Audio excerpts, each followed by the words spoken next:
Hola a todos, espero que estéis muy bien. Bienvenidos a la llamada. Este mes hemos cambiado el formato. En vez de hacer la llamada en directo, la voy a grabar y básicamente la idea es compartir la agenda en la que básicamente podáis ver y centraros en las partes que más os interesen. Sin más dilación, voy a compartir primero la agenda de lo que vamos a hablar, que hay mucho recorrido y empezamos con una visión un poco del marco de Antiburbujas, una visión de vista de pájaro. Pasamos en segundo lugar a una sección en la que hablaremos del cambio macroeconómico de reflación a estanflación, dada la evidente, en mi opinión, ralentización de la economía y la subida de la inflación. En tercer lugar, el riesgo de energía. Estamos en una situación bastante preocupante en la que esta dinámica y narrativa de los bancos centrales de la inflación temporal se está poniendo en evidencia y estamos ante la posibilidad de una crisis energética este invierno que vamos a analizar en más detalle. En cuarto lugar, hablaremos del riesgo de China, una de las burbujas y dinámicas que más me han preocupado a mí durante muchos años. Está empezando a materializarse con riesgos muy claros y, en mi opinión, acabará con una devaluación notable del yuan. En siguiente lugar, una situación, los bancos centrales están atrapados. Por un lado, quieren crecer, crear empleo, pero el método de hacerlo a través de imprimir papel y deuda está dando evidentes señales de inflación y generando unas burbujas enormes. Por lo tanto, el intentar combatir la inflación puede básicamente explotar las burbujas. Una dinámica que nos preocupa desde hace mucho tiempo y que ha creado una distorsión enorme y que se está acelerando. El tema de volatilidad y seguros, siempre complicado, difícil, particularmente en un mercado como este que ha sido casi unidireccional. Vamos a analizar el valor relativo entre diferentes clases de activos. Los últimos meses han sido una masacre para ciertos activos de inflación, con las perspectivas de que la Reserva Federal empiece a hacer tapering, es decir, rebaje la intensidad de sus incentivos monetarios, si bien todavía no se está hablando de subidas de tipos de interés, y un poco vamos a analizar la dinámica, las oportunidades, y vamos a pasar a ver un poco la construcción de cartera, esta idea de construir carteras equilibradas con respecto al riesgo de inflación y el riesgo de volatilidad, que son las dos dimensiones más importantes. Y por último, pero no por ello menos importante, vamos a hablar de la cartera, las posiciones y el proceso de rebalanceo y cómo estamos posicionados ante lo que creemos se avecina. Así que empezamos con esta visión de vista de pájaro que a mí siempre me gusta compartir, la idea de que una cartera es un equipo. Sois el entrenador, buscamos una estrategia delegando o realizando estas implementaciones a través de diferentes equipos e intentando equilibrar estas carteras, ¿no?, de forma dinámica, con el objetivo de proteger el capital y de ganar dinero a través de compounding. Evidentemente es un trabajo de equipo, hay partes que van a funcionar bien, otras mal, y los últimos 15, 18 meses han sido extraordinariamente benignos para los mercados de riesgo como la bolsa y extraordinariamente difíciles para estrategias como la nuestra y lo que ofrece, en nuestra opinión, una oportunidad de rebalanceo. En ese sentido, vemos esta dinámica en forma gráfica con el famoso término que yo he intentado explicar hasta la saciedad, que es el concepto de falsa diversificación y que básicamente te dice que te crees que estás diversificado, pero cuando viene una crisis, las subidas de volatilidad y aumento y descorrelación pueden generar esta falsa diversificación.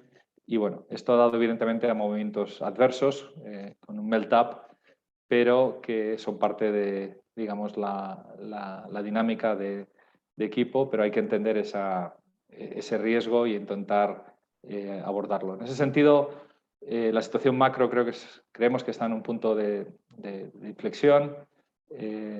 Para ello es importante entender uno de los puntos principales de nuestra tesis de inversión es que las políticas monetarias sin límites y fiscales sin límites, es decir, el imprimir dinero y tomar deuda sin límite no resuelve los problemas. Lo que hace es, en primer lugar, los retrasa. Es una patada a la lata a base de imprimir, gastar, prestar y aumentar deuda. En segundo lugar, transfieren los problemas a través de batallas de monedas, currency wars y batallas comerciales, como pueden ser los trade wars con aranceles, una dinámica que van muy de la mano. En tercer lugar, lo que se produce se transforman los problemas, principalmente en inflación, que es un tax on cash, un impuesto sobre el dinero en efectivo, y sobre todo también en igualdad, un problema que es cada vez mayor y genera enormes tensiones sociales, y como sabemos por lecciones históricas muy duras.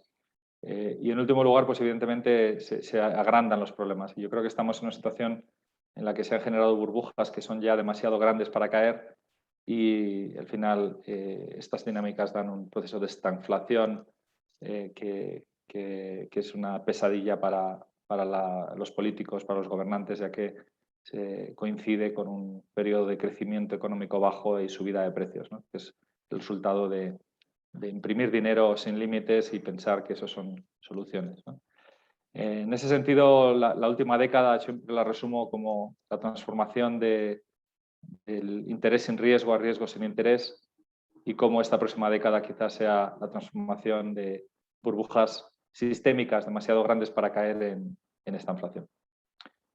Con ello, y este gráfico lo he tomado prestado de Deutsche Bank, vemos básicamente como los últimos meses, el último año ha sido un ciclo rapidísimo. Hemos pasado de una recesión muy fuerte a un proceso de recuperación, reflación, con grandes subidas en materias primas y ahora quizás un proceso de estanflación en la que la energía está tomando un protagonismo importante. Sin más dilación pasamos precisamente a este tema y un poco mi visión, que el mercado de energía está poniendo en evidencia esta falacia, ¿no? este bluff, digamos, este farol de los bancos centrales de que la inflación es algo temporal. Y en ese sentido el riesgo está un poco sesgado hacia precios de energía más altos y a más largo plazo. Se trata de un problema global, no es algo que estamos sufriendo solo en Europa, es muy importante en China, es una crisis importante en Estados Unidos. Se trata de un problema que está afectando a todos los sectores energéticos. Quizás el epicentro sea el mercado de electricidad y del gas natural en particular, pero en el que el petróleo está yendo con retraso, pero está afectando a todo, a carbón, a emisiones, a gas natural, a todo. Y aquí parte del problema es que tuvimos un invierno muy frío. El pasado hemos entrado a este año con un nivel de inventarios bajos y los inventarios son al final la válvula de ajuste, son el colchón del mercado que nos permite básicamente equilibrar estos desajustes en la oferta y la demanda. Y tenemos un problema estructural porque la última década ha sido una década en la que los retornos en energía han sido bajos, por lo tanto ha habido una falta de inversión y con vistas a la próxima década toda la mentalidad en energías verdes y renovables pues también ha hecho que todas las inversiones en fossil fuels hayan sido más bajas. Si a esto unimos una recuperación importante, un aumento de la demanda con un chute monetario y fiscal sin precedentes, pues vemos una recuperación fuerte, con cuellos de botella importantes y posiblemente con la apertura del tráfico aéreo. Estados Unidos está hablando ya de abrir en un futuro próximo, pues estamos hablando de subidas importantes en la demanda en un mercado que está ya bastante digamos, restringido por los inventarios y un poco desequilibrado. Dada la inelasticidad tanto de la oferta como de la demanda a corto plazo, requerimos para destruir pequeñas cantidades de demanda, como pueda ser un 1%, es posible que necesitemos subidas de un 20% más. Es decir, que el petróleo a 100, 120, sobre todo en el caso de un invierno duro en el que el gas natural estuviera muy fuerte y se crearan efectos de sustitución, esto podría llevar a movimientos bastante fuertes en el petróleo, que quizás es el commodity que la gente mira más de cerca. Unido a este riesgo, estamos viendo un aumento del enfoque en la seguridad energética, y países como China básicamente abasteciéndose y comprando grandes cantidades, creando cierta escasez, ¿no? Más allá de lo que ya hemos podido ver en Reino Unido en las gasolineras, que no viene directamente al caso, pero sí que se está produciendo un abastecimiento fuerte. Y el problema aquí es que no puedes imprimir petróleo, ¿no? Muchas de las soluciones de los gobiernos y bancos centrales vienen de la mano de imprimir más dinero. En este caso, por desgracia, no podemos imprimir petróleo ni gas natural, ni ningún commodity. Así que estamos en una situación complicada en la que los riesgos son al alza y quizás sea uno de los talones de Aquiles y una de las, digamos, posibilidades que podría poner en jaque la recuperación global y pegándole donde más duele, ¿no? Que es en un lado inflacionista y impactando al bolsillo de los consumidores. Así que se trata de una situación complicada que monitorizaremos con detalle. Para ver un poco el orden de magnitud, he tomado prestado este gráfico de mi buen amigo y antiguo compañero Francisco Blanch en Bank of America, y vemos un poco las enormes subidas casi exponenciales en algunas de estas materias primas, como por ejemplo el gas y la electricidad o el carbón mismo. Si pensamos un poco hasta dónde puede llegar esto, hay un modelo muy bueno que utilizamos con Francisco en las últimas crisis para intentar entender cuándo el sistema se cae, digamos, como cuando cede. Y este es viendo un poco el porcentaje del sector energético en cuanto a la actividad económica mundial, y vemos que cuando estos de energía, los precios son demasiado bajos, alrededor del 3-4%, se producen crisis en esos sectores. Cuando los precios son demasiado altos, quizás alrededor del 9-10%, es el resto del mundo que explota. Y en estos momentos lo que vemos es que estamos todavía bastante bajos en términos de porcentajes, simplemente porque aunque haya subido el precio en dólares, la masa monetaria y la actividad mundial ha crecido muchísimo, y por lo tanto la porción, digamos, de energía en términos relativos sigue siendo bastante más pequeña que en crisis anteriores. Así que, por desgracia, el margen de posibles subidas hasta que el sistema explote es bastante alto. Vamos a pasar a otro tema altamente preocupante y que tenemos posiciones en los libros ya desde hace tiempo, y es China. En ese sentido, básicamente la situación en China viene de un origen, que no es ningún problema nuevo, llevamos mucho tiempo viéndolo. Es, en mi opinión, uno de esos muchos problemas que es una cuestión de cuándo que se produzca. Y viene en parte de esta estructura de China, de la planificación central, que tiene sus grandes ventajas e inconvenientes, ¿no? Evidentemente, la política de tener solo un hijo, todos los controles monetarios, los controles de crecimiento, todas estas, digamos, rigideces del sistema, como la expansión monetaria a través de los bancos, de forma que no hay un mecanismo, sino que el dinero que se enchufa en el sistema directamente se invierte por normativa. Pues esto tiene ventajas y tiene inconvenientes, y básicamente lo que tiene es, en mi opinión, es una gran fragilidad, porque detrás de esa gran robustez que parece, el sistema es mucho menos flexible, sobre todo ante las crisis, ¿no? Y China, además de esta, digamos, estrategia, tiene un montón de frentes abiertos, lo que llamaría yo las guerras chinas.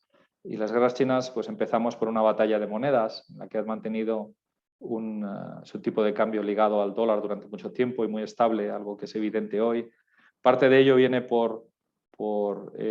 digamos, está ligado a todo lo que es la batalla comercial, algo en el que China siempre ha subsidiado muchos sectores, se le ha acusado de hacer dumping, y mucha gente se cuestiona cómo es posible que se pueda producir a esos niveles, y muchas veces viene pues por ayudas y dinero impreso y bueno, otras formas oscuras, en mi opinión, que que básicamente justifican unos objetivos de crecimiento y de empleo y de atraer tecnología e inversión que son muy estratégicos para China. En ese sentido, estamos viendo cómo el yuan se está posicionando un poco frente al dólar, intentando crear esa sensación de estabilidad, de esa moneda que sea parte de los benchmarks globales, en tanto en cuanto que las guerras frías, la geopolítica, en el caso de China es un riesgo muy elevado. Vimos su comportamiento en Hong Kong el año pasado, hemos visto más recientemente en Taiwán, con una escalada importante y amenazas militares, algo que para nosotros es un riesgo bastante real. Una batalla también sobre la tecnología, ¿no? En parte por esta obsesión por el control, tanto a nivel doméstico como a nivel internacional, que le lleva a crear su propia red paralela de Internet, a controlar a todos sus súbditos y en ese sentido una batalla contra las propias compañías de Internet, ¿no? Y aquí vamos a un punto muy importante, el punto de la cultura, la batalla contra los billonarios y un poco el nuevo socialismo moderno chino, en el que el presidente Xi Jinping se ha posicionado para, en cierto modo, en plan de broma, cuál es el superhéroe, ¿no? que quiere que los niños lleven, ¿no? ¿Es Superman, es Jack Ma de Alibaba o es Xi Jinping? Y en ese sentido, el gobierno chino está posicionado dando un cierto ejemplo yendo contra el capitalismo, posicionándose de una forma muy fuerte en una batalla cultural que tiene un daño colateral muy fuerte, como veremos ahora en las empresas. Existe otra dimensión y es que todas estas rigideces, todas estas batallas, al final, este crecimiento controlado, al final tiene unas variables de ajuste. Una de ellas es el riesgo de inflación. Si tú tienes un sistema cerrado y cada vez que hay una crisis lo resuelves imprimiendo yuanes, ese dinero al final tiene que encontrar un lugar, una casa, nunca mejor dicho, y en ese sentido ha generado burbujas muy importantes tanto en el mercado de crédito, con shadow banking, en infraestructura, porque tienes que crecer a un 8,8% este año y si no, te atendrás a las consecuencias. Por lo tanto, se hacía otra rotonda, otro aeropuerto, lo que fuera. Así como, evidentemente, en real estate y construcción, el mercado inmobiliario que supone casi un 30% la construcción de lo que es la actividad económica en China y que ha sido un motor enorme, pero en gran medida ha creado una burbuja sin precedentes que está empezando a explotar por su propio peso, ¿no? Por eso digo que en China, bueno, tiene muy buenas intenciones, cambios de política estructurales, pero la realidad es que cada vez que viene una crisis siempre hacen lo mismo y es imprimir dinero, prestar, garantizar, subsidiar y crear este entramado de garantías y de protección que puede parecer muy estable, pero que al final todo recae en lo mismo, ¿no? En ese sentido vemos la dinámica de la bolsa, la gran divergencia que ha habido durante las crisis. Evidentemente todo suele caer en paralelo, pero ha habido periodos en los que la bolsa americana, como vemos aquí en el gráfico de abajo, la outperformance ha sido brutal. El S&P ha subido desde el 2018 pues, un 63% frente a una caída de casi el 22%, es decir, una divergencia del 85%. Y esto es algo todavía más acusado en la tecnología, en la que Estados Unidos pues, ha habido una subida del 118% frente a un mercado muy plano en China, solo un 4% arriba. Y digamos que aquí se ve claramente desde el pico a principios de este año en la tecnología china una caída brutal precisamente por este cambio de mentalidad y esta guerra contra los billonarios y la obsesión con el control de la tecnología, que es mucho más importante para China que la capitalización de sus empresas. Así que en ese sentido, y continuando con China, vemos como de forma muy preocupante Evergrande, una de las grandes promotoras chinas, está al borde de la bancarrota, si no lo está ya. Es enorme, es potencialmente la tercera mayor bancarrota de la historia, de forma conservadora, por detrás de Lehman y de Washington Mutual. Más Mutual me parece que es. Y bueno, en cualquier caso, veremos los números finales, cómo acaba la película, pero no es el único, es una dinámica muy extendida. Yo suelo decir que esta crisis me recuerda un poco, es como la crisis de Lehman, pero al cuadrado.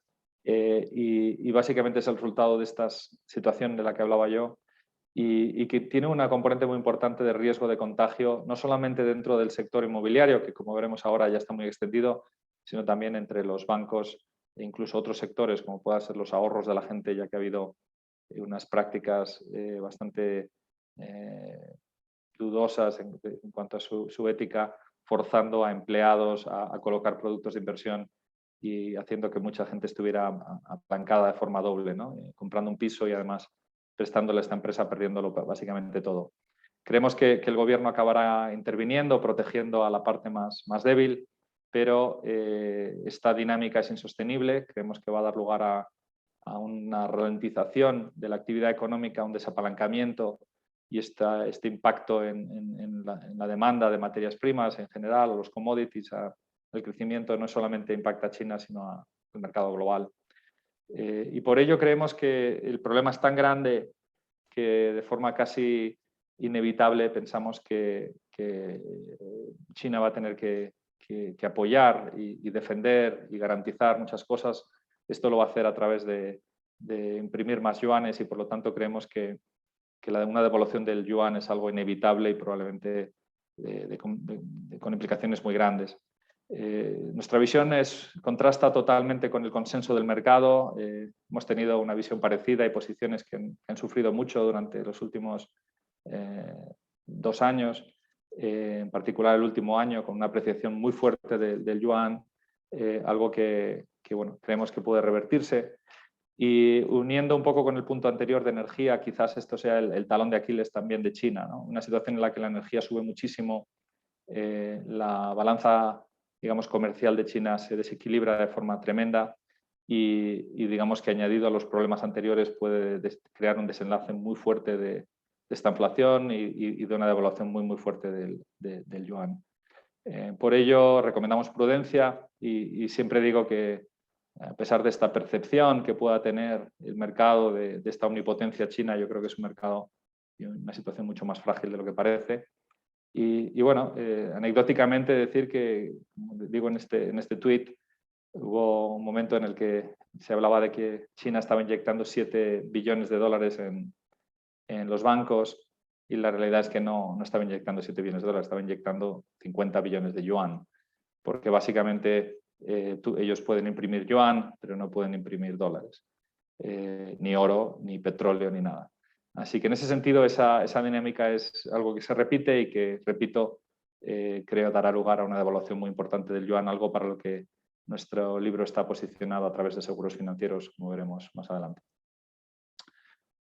Antes de finalizar, simplemente una pequeña tabla que ha preparado mi compañero Luca, en la que vemos algunos de estos nombres importantes. Si os fijáis, Fantasía ni siquiera está en esta lista porque es muy pequeña, pero a pesar de ser muy pequeña la capitalización, apenas 500 millones de dólares, tiene un agujero bastante grande y los hemos ordenado digamos, en cuanto a de peor a mejor rendimiento en el último año y vemos que las caídas han sido brutales y el margen de contagios es muy grande. Y los ratios que hemos puesto aquí son un poco ratios como pueda ser la deuda con respecto al equity, ratios de cash o deuda contra EBITDA, son todos muy pobres en el sector. Es decir, que las prácticas han sido muy generalizadas y es un problema muy importante para China por la burbuja y dónde le pega.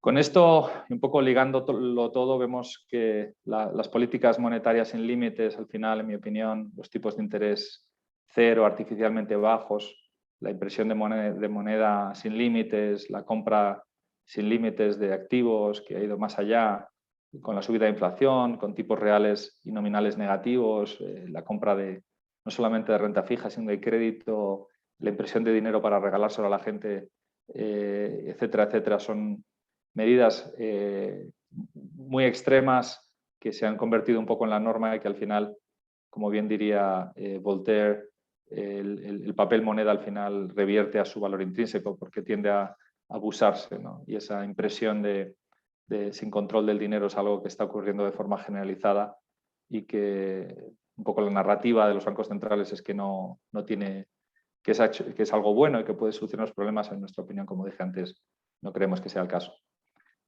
Más allá, y esto es un gráfico que he utilizado en llamadas anteriores, y para poner un poco en perspectiva lo que ha ocurrido, ¿no? y hacia dónde vamos, pues lo que busca este gráfico es comparar en azul la evolución de los tipos de interés a corto plazo, en este caso en Estados Unidos, con respecto al balance de los bancos centrales.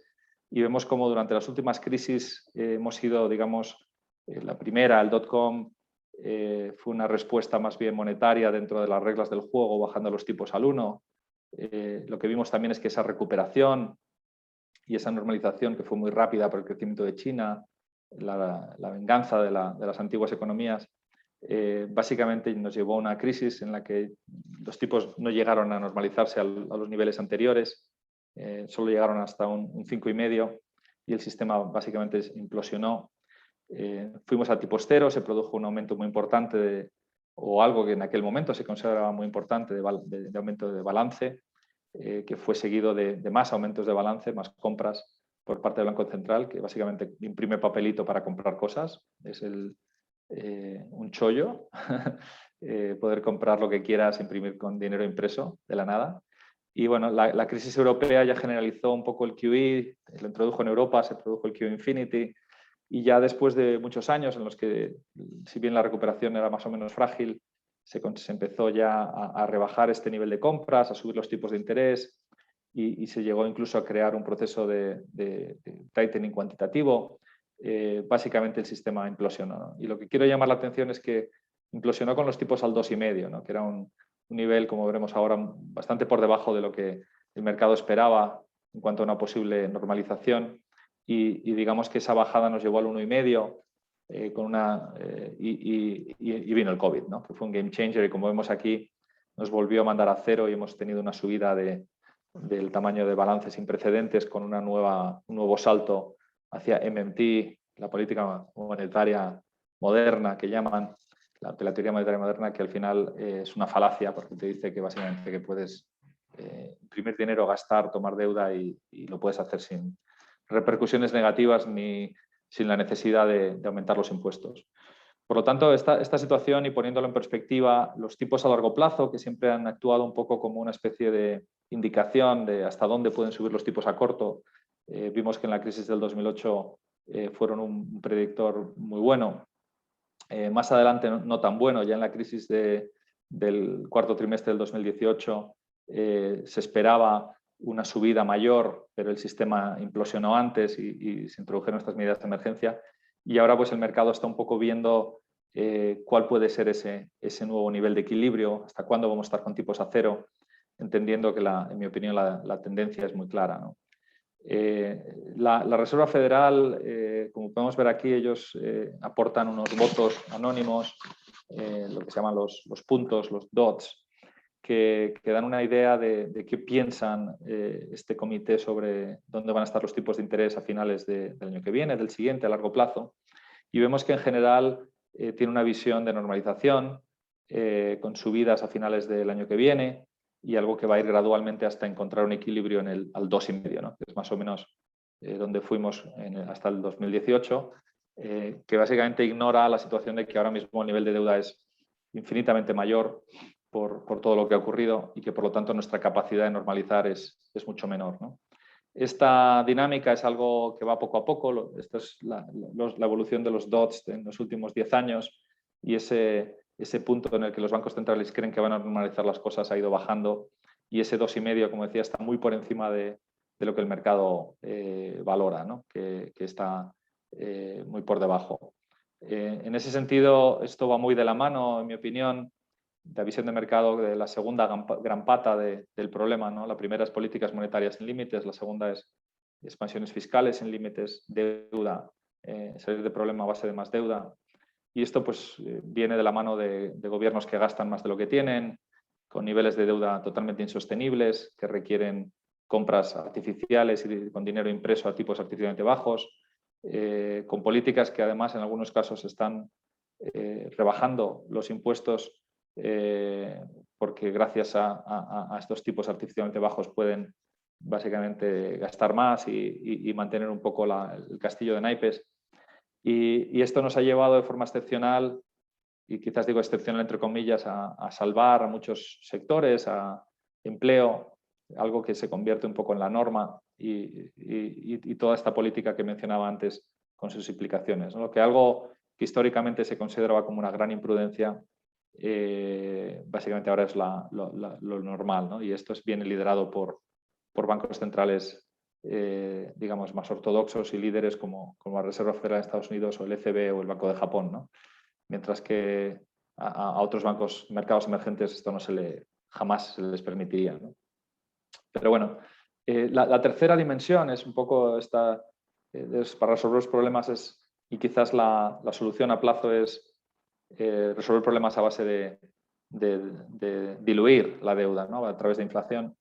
Y es algo que he hablado mucho en otras llamadas, hablo mucho del 2%, la rana en el agua tibia, evidentemente la pérdida de independencia de los bancos centrales, todo este debate de inflación, deflación, con todas las fuerzas deflacionistas que existen, pero que están básicamente más que neutralizadas por el aumento del dinero impreso y todas las implicaciones que al final nos han llevado a esta situación de básicamente bullying financiero, de represión financiera, de tipos artificialmente bajos, búsqueda desesperada de activos y consecuencias de segundo orden como pueda ser la crisis energética, ¿no? Como siempre digo, la inflación no es tanto que suba el precio de tu casa, sino que cae el precio del dinero con el que la compras. Y eso es algo que está muy extendido y que básicamente nos ha llevado a un paradigma nuevo, en mi opinión, que es un paradigma que vamos a tener de tipos bajos e inflación. Esto va un poco contra las reglas del juego, contra lo que nos diría el libro de texto, que dice que si viene la inflación hay que subir tipos de interés. Yo creo que eso no es posible, porque si subes los tipos de interés te cargas las burbujas que has creado y ese riesgo sistémico nos obligaría a básicamente tener mayor desempleo, apoyar algo que quizás es mejor que no pase. Por lo tanto, los bancos centrales están un poco atrapados, como veremos en la siguiente sección. El problema de la inflación, y aquí es un poco ha cambiado las reglas del juego, estamos en un mundo en el que érase una vez, digamos, teníamos tasas nominales altas, inflación oficial, que sabemos que no es reflejo de la realidad, más o menos controlada, pero esta situación fue deteriorándose con el tiempo, con las crisis, y llegamos incluso a un mundo de tasas reales negativas, ¿no? Durante la crisis europea. Salimos brevemente con retornos reales más o menos estables, pero digamos que COVID lo que ha hecho ha sido ya meternos en un mundo de tipos relativamente bajos, con inflación muy alta y alguna dinámica que yo creo que está aquí para quedarse, que es tasas reales muy negativas y posiblemente a más, ¿no? Ante esta imposibilidad que decía yo de subir tipos. ¿Dónde iremos? El tiempo lo dirá, pero en mi opinión la tendencia es inflación arriba y tipos planos o abajo. En ese sentido, el mercado está descontando expectativas de inflación altas. En algunos casos estamos ya a niveles superiores a incluso el primer QE, donde había un miedo enorme a lo que pudiera crear en forma de inflación, que no llegó a materializarse en aquel momento, pero algo que ha seguido abusándose y que, como vemos con la energía, puede descontrolarse. Y por lo tanto los bancos centrales se encuentran en una pequeña encrucijada, ¿no? El problema no es solo la inflación, sino es estas burbujas que hemos creado, el hecho de que ya no existe el concepto de interés sin riesgo. Tus inversiones en un bono de gobierno como el Bund o el Treasury, en algunos casos, en el caso del Bund, ya tienen tasas o rendimientos negativos, nominales, muy negativos en términos reales. Y esto básicamente ha hecho que la construcción de carteras convencional, el 60-40, no funcione. El Bund, cuando tenías una inversión en bolsa y en el Bund a 10 años que te pagaba un 5%, si había una caída muy fuerte en la bolsa y el tipo de interés fuera cero, el bono al final te pagaba un 50%, por lo tanto era un gran equipo, ¿no? Un delantero y portero en un mundo en el que el Bund está ya prácticamente a cero o negativo, ese margen de defensa es muy limitado. Es decir, tienes la bolsa muy cara y la renta fija también, y por lo tanto hay que buscar formas alternativas de proteger. El problema fundamental, y quizás esta es una de las cosas más importantes, en mi opinión, este punto 3, es que al final, cuando calculamos el valor de una inversión, de un activo, un modelo muy básico es descontar los flujos de caja. El valor presente de $100 o 100 euros con los tipos de interés al 5% a 50 años son menos de 9 céntimos o 9 dólares en este caso. Es decir, pero claro, cuando tú tienes los tipos de interés al cero, pues el valor presente es 100. Por ello, es muy sencillo entender que la bolsa esté con unos PIs muy altos, porque al final, un Price Earning Ratio muy alto, porque al final estas valoraciones vienen de descontar flujos de caja tipos artificialmente baratos, por lo tanto tienes valoraciones artificialmente caras. Esto ha creado un efecto riqueza, una sensación de riqueza que es artificial, porque lo único que hemos hecho ha sido descontar todo a tipos bajos, y un riesgo sistémico, porque si esto se diera la vuelta habría muchísimas bancarrotas, muchísimo desempleo, y por lo tanto creo que esto es un castillo de naipes, ¿no? Esto explica por qué, en mi opinión, la normalización monetaria es imposible, es ciencia ficción, y la idea de que podamos subir tipos de interés de una forma notable es prácticamente imposible, dado el grado de deuda actual, y por la que creo que la inflación es la salida, pero es una salida muy peligrosa, porque en caso de acelerarse puede ser mayor el remedio que la enfermedad. Así que en ese sentido hay que monitorizar y entender el riesgo de duración que existe no solamente en la renta fija, sino también en la bolsa. Y cuando comparamos los activos de renta fija o renta variable, debemos hacerlo comparando manzanas y manzanas, ¿no? Y para ello recomiendo el artículo que escribió mi compañero Alfonso Torres sobre risk premia y básicamente varios errores comunes que se cometen a la hora de articular o pensar que la bolsa está barata. La bolsa está cara tanto en términos absolutos como en términos relativos, ¿no? Y eso es algo que queda muy claro cuando analizamos la bolsa con su equivalente de duración. En el caso del S&P sería el bono a 30 años, en el caso del Nasdaq sería un bono a 40-50 años. Y cuando ves eso, ves que la bolsa está cara en ambos sentidos. Algo que el mercado de momento sigue descontando de forma complaciente y bueno, algo que impide básicamente esta subida de tipos de interés, en mi opinión. La dinámica en términos técnicos de la bolsa ha sido espectacular. El último año ha sido prácticamente pegado a la banda de Bollinger, como vemos arriba, una tendencia súper fuerte. Recientemente hemos roto algunos niveles, pero esta mentalidad de buy the dip, comprar las caídas, sigue estando muy extendida.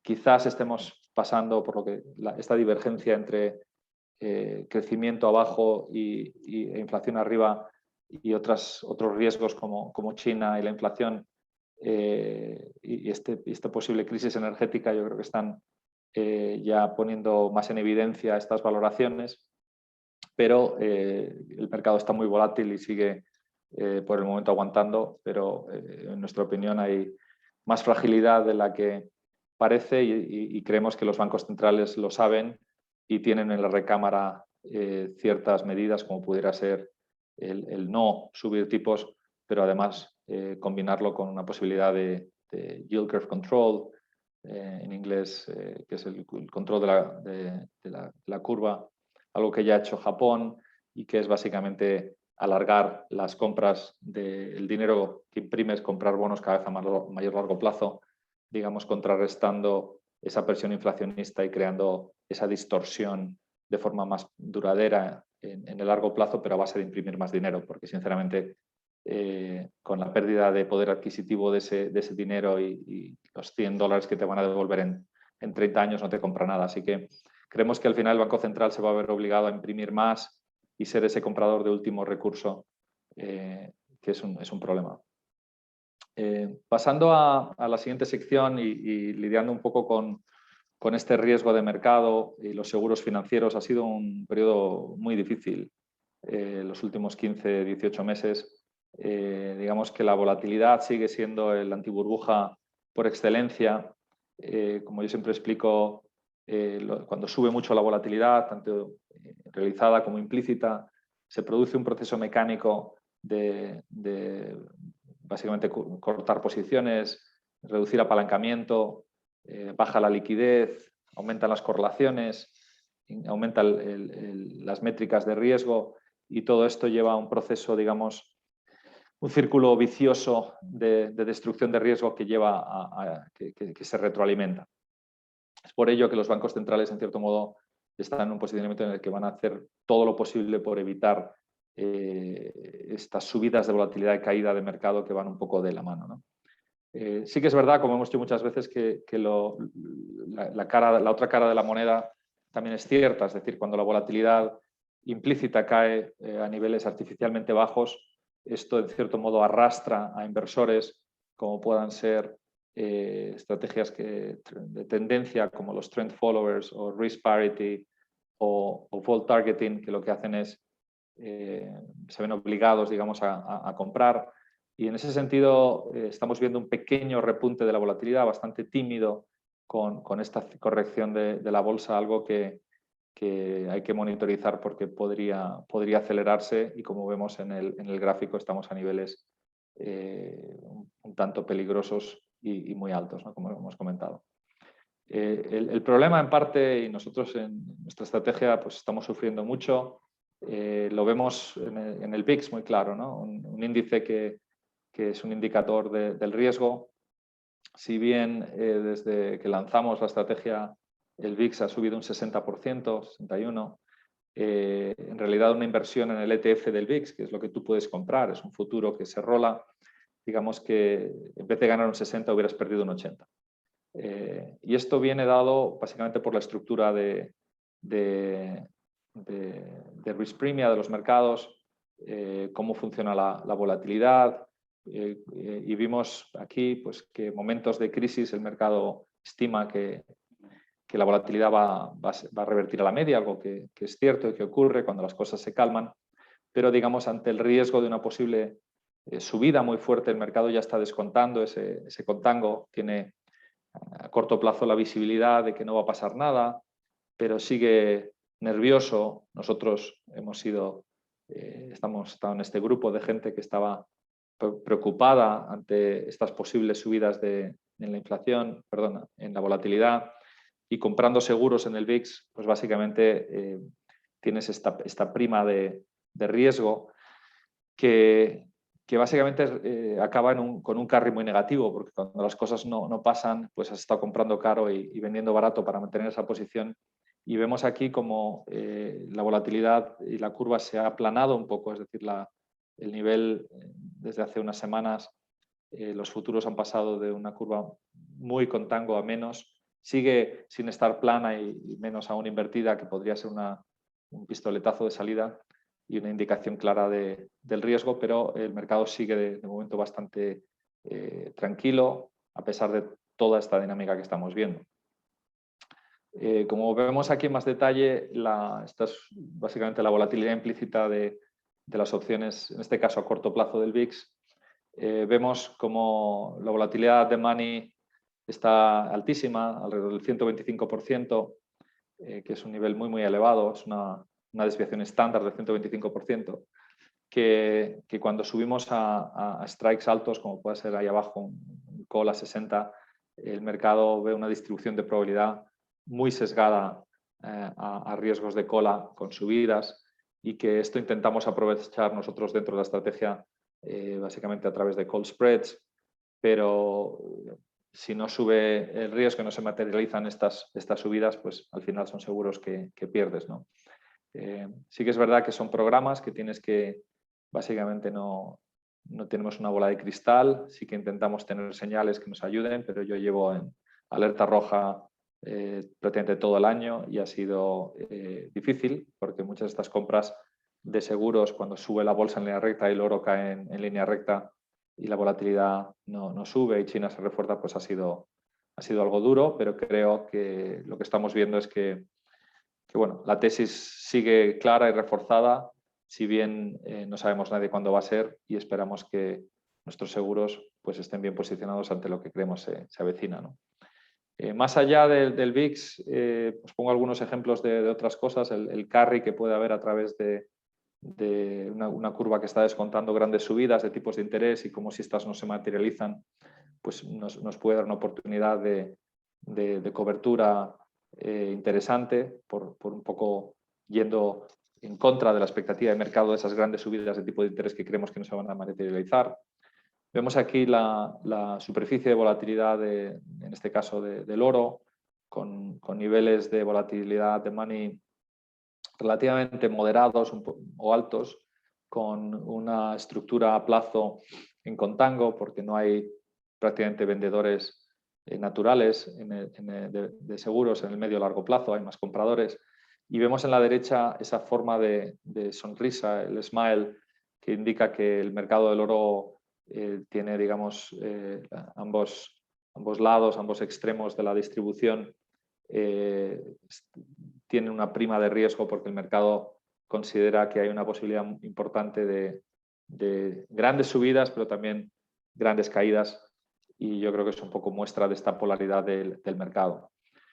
Viendo la situación en China, la situación es muy contrastada, el nivel de volatilidad es bajo, estamos viendo volatilidades en torno al 4 al 6%, en el caso del oro veíamos un 15, 20%, en el caso del VIX veíamos un 125-200%, es decir, la volatilidad del yuan por motivos obvios ha sido muy baja, muy controlada, pero el mercado está también preocupado, como vemos en el gráfico de la derecha, pagando una prima o dispuesto a pagar esa prima por la posibilidad de una devaluación importante, algo que en el caso del yuan tenemos el problema añadido de que el diferencial de tipos de interés está en favor de China sobre un 3% anual, algo que hace que todas las coberturas sufran de este carry negativo. Por lo tanto, no hay ningún tipo de seguro prácticamente fácil ni regalado. Muchos de ellos están sufriendo de carry, de falta de actividad, y esto pues crea mucha frustración y bueno, es una cuestión de hacer nuestro trabajo, intentar seguir centrados en comprar aquellos seguros y acumular que nos protejan. Y bueno, para ello tenemos que equilibrar muchas cosas, ¿no? Pero vemos en este gráfico quizás una de esas visiones que tenemos, que ha sido pues, oro arriba, yuan abajo, Taiwán dólar abajo. El último año ha ocurrido lo opuesto, ha habido un colapso en el precio del oro, ha habido una subida importante, por lo tanto esta divergencia ha sido enorme.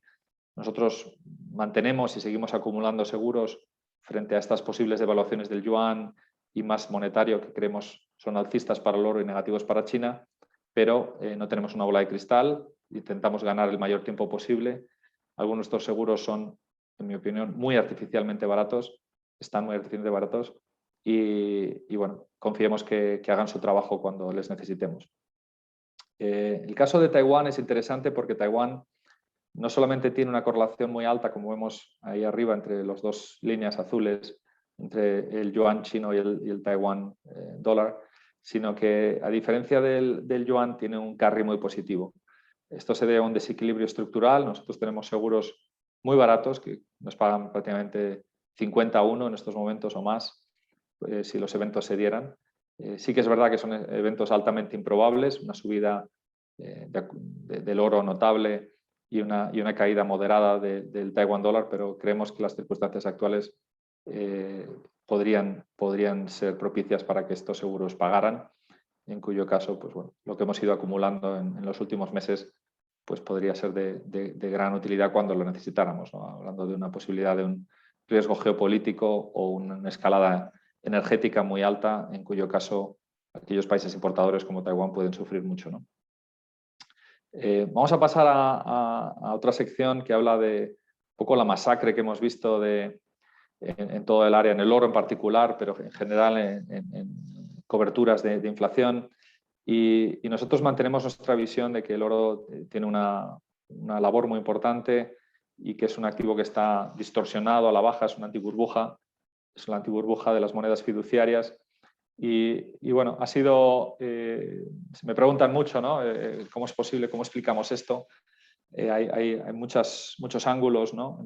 Esta creencia de que no hay inflación, esta creencia de que mamá y papá tienen todo bajo control, esta subida de los activos de riesgo, esta percepción de que no hacen falta seguros y demás, y ahora la percepción de que la Reserva Federal va a contener la inflación a través del tapering y tal, genera unas salidas de flujos que se retroalimentan, y la verdad es que la película monetaria ha sido muy complicada para el oro, lo sigue siendo, está intentando levantar cabeza, pero está, en mi opinión, muy por debajo de donde debería estar, pero el mercado está ahí por unos motivos, hay que respetarlo, pero creemos que son oportunidades a largo plazo, y ya sea a través de Igneo u otras formas, creemos que deberíais tener una parte relevante de las carteras en estos activos y acumular, ya sea mineras de oro o como hacemos nosotros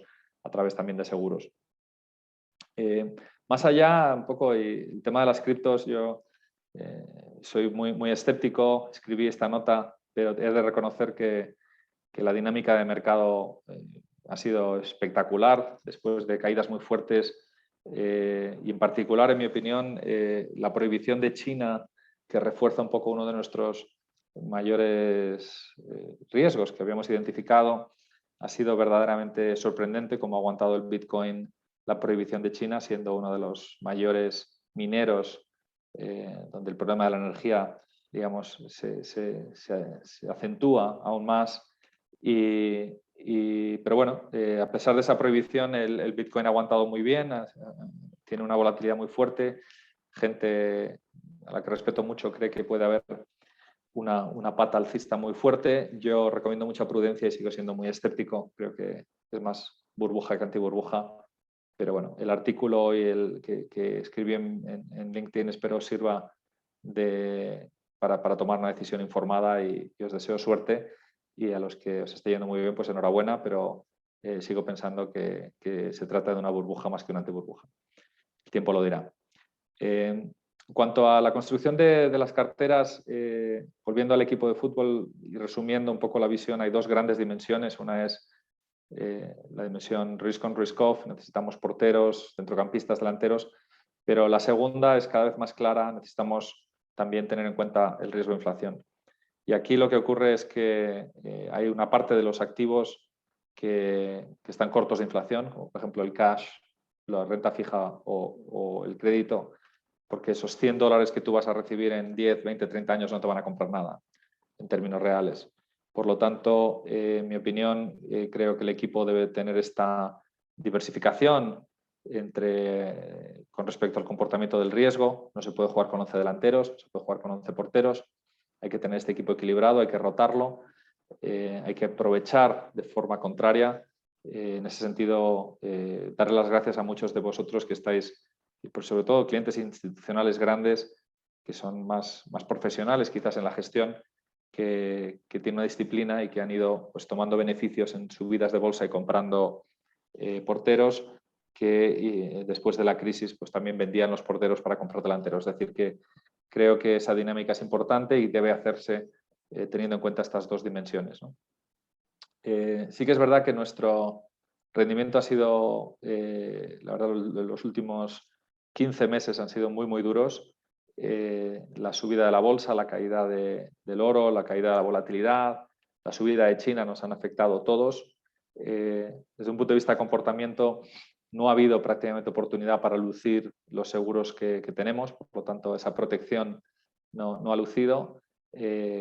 Mucha de esa protección sigue viva, aparte ha expirado, pero seguimos en un proceso de acumulación y compra en base a nuestro mandato para intentar hacerlo lo mejor posible cuando se nos necesite, e intentando, pues, proteger el capital dentro de este mandato también de tener esos seguros, ¿no?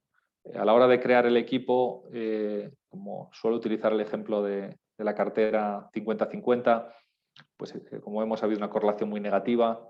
Ha habido momentos que nosotros lo hemos hecho mejor, otros la bolsa.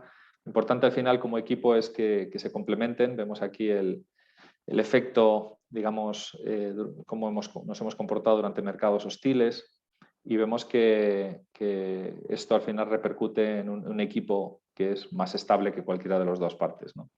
En este caso, pues generando un retorno de un 23% como cesta, ¿no? Si a esto le añadimos el efecto rebalanceo a través del compounding, habría un retorno incremental que viene de esos rebalanceos en los que compras barato, vendes caro y vendes caro, compras barato, ¿no? Algo que, como decía antes, recomendamos y que es una práctica habitual en los clientes profesionales e institucionales, ¿no? Así como el cliente más retail suele ser un poquito más apasionado y sigue las tendencias, cuando algo sube lo compran y cuando cae y no está en moda se vende, frente a algo que yo creo que debería ser más estratégico y más contrario. En cualquier caso, tenemos la estrategia Aqua también, que está aprobada pero no lanzada todavía, que es una versión un poco más apalancada. Es perfecta para aquellos que tengan una posición importante en bolsa, quieran reducir el riesgo de bolsa de 100 a 80 y básicamente incorporarla con un portero largo de inflación. Si quiera más información que me pregunte. Y en ese sentido, pues como decía, al final el equipo, nosotros aspiramos a tener ese comportamiento defensivo que hemos demostrado en las crisis anteriores y que esperamos repetir cuando se produzca la próxima. Y lo hacemos a través de componentes y una estrategia bastante estricta en cuanto a que es predecible en su comportamiento, en cuanto a que tiene una componente de oro, de treasury y de seguros financieros. Esta no tiene un apalancamiento lineal, pero sí que tiene un rebalanceo activo que hace que básicamente reinvirtamos el capital en seguros cuando estos seguros van cayendo, o tomemos beneficios en los seguros y reinvirtamos en otras partes. Este proceso, para ello contamos con muchas piezas que nos pueden ayudar a defender, no solamente el oro y los treasuries o el VIX, los que hemos hablado. Hay puts sobre el S&P, hay puts sobre seguros sobre posibles caídas en monedas, en diferentes mercados a diferentes plazos con diferentes payoffs. La contribución cumulativa e individual básicamente está... gran parte de esta atribución viene de la pata de los seguros, tanto los seguros, digamos, alcistas contra subidas en antiburbujas como bajistas en caídas de burbujas. Y digamos que en estos momentos contamos con una cartera de seguros que es aproximadamente un 15,3% del capital invertido, que está distribuido de forma más o menos estable a corto, medio y largo plazo, y de forma más o menos estable entre activos como son los metales preciosos o calls sobre antiburbujas, también sobre mercados de bolsa y VIX a través de puts y calls, y también sobre tipos de interés y treasuries, ¿no? En ese sentido buscamos una descorrelación también a través de payoffs más vanilla, más exóticos, más allá del valor que puede tener una opción vanilla, que es fantástica cuando es barata. Nosotros buscamos estructuras que nos permitan reducir el coste de la prima, mejorar la simetría y mejorar el carry, y para ello pues este es un ejemplo en el que aprovechamos el contango y la curva de lo que es el skew en los calls para generar estrategias que tengan quizás un perfil más interesante en cuanto a que es menos explosivo al alza, pero nos da un perfil de carry más estable, sobre todo cuando sube el oro tendríamos un carry muy positivo en este tipo de posiciones. Esto es algo que se gestiona de forma dinámica, intentamos acumular en caídas, tomar beneficios en subidas, y digamos que la imagen de espejo es para algo como la bolsa sería una estructura de este estilo que aprovecha ese skew tan elevado, ese sesgo, esa prima que paga el mercado por posibles eventos enormes. Comentaba en mi nota de China este mes que seguimos añadiendo estructuras también de correlación. En particular hemos comprado un seguro a un año en el que nos paga todo el alza del oro o toda la caída del yuan, el peor de los dos. Y los seguros individuales son aproximadamente un 7-8% en el caso del oro y un 4% en el caso del yuan.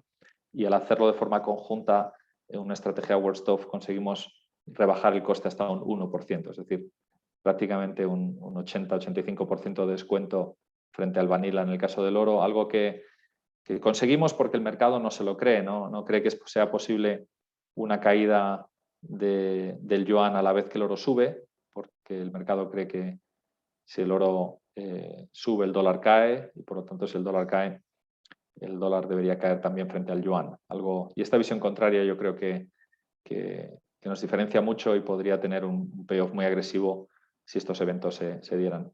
Así que al final intentamos tener todo este equilibrio en estas posiciones, algo que no es fácil, pero siempre lo hacemos desde el punto de vista de mantener una posición larga en opciones, con el riesgo controlado a través de la prima.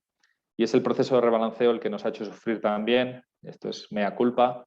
He estado bastante negativo y ante las subidas de la bolsa hemos seguido, pues los puts a 3.500 hemos ido reestructurando a 3.600, 800, 4.000, 4.200, de forma que si bien hemos estado muy protegidos en la subida, hemos ido pagando ese peaje de ir añadiendo esos seguros que no ha lucido, pero os tengo que decir que muchos de estos seguros siguen vivos y, por ejemplo, ahora mismo, pues aparte de lo que tenemos a estos niveles, tenemos seguros que entran en el S&P a 4.000, a 3.800, etcétera, de forma que el partido todavía no ha acabado, queda mucho y si bien parece que está todo muy contenido, pues creo que hay motivos para ser prudente y en muchos escenarios en los que estos seguros podrían pagar y de forma muy asimétrica.